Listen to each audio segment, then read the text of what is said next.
Asumo que pequé de ingenua.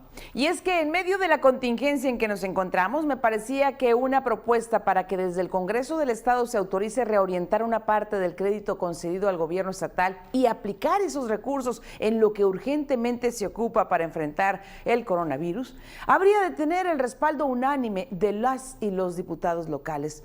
Pues no fue así. 8 legisladores de la bancada morenista en el Congreso se opusieron a tal medida.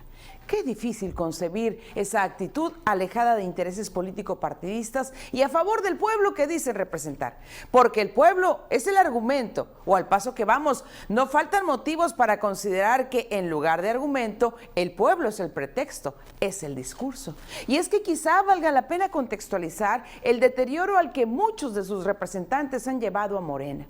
El Movimiento de Regeneración Nacional, Morena, surge como eso, un movimiento que entre las virtudes de su diseño puede anotarse el hecho que no nace como partido político de entrada, no tiene que asumir la carga negativa que en automático reciben los partidos.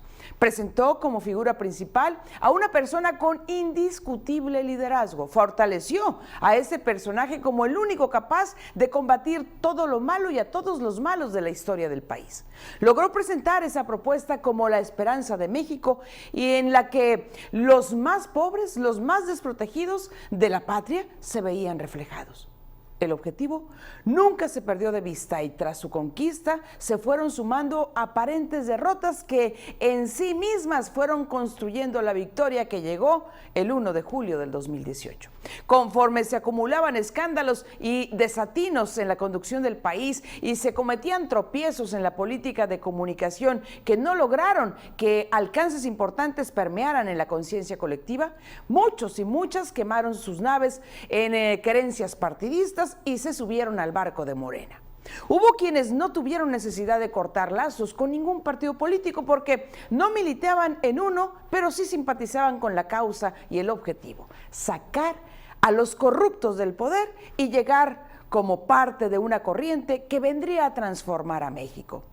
Llegado el momento, Morena se constituye en partido político. Las leyes electorales así lo exigían.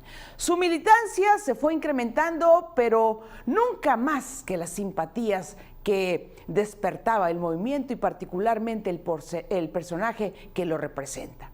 Los espacios para competir se fueron llenando.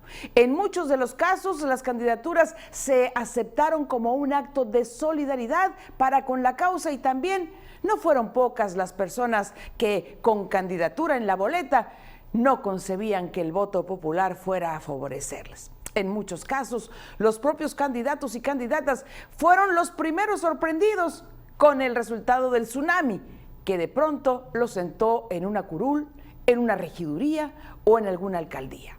Ejemplos de los desatinos, de la improvisación y la falta de oficio se cuentan por montón a lo largo y ancho del país. El partido Morena como tal se ha visto envuelto en una serie de luchas internas que incluso han ocupado del llamado de atención desde el púlpito presidencial de parte de su líder mayor.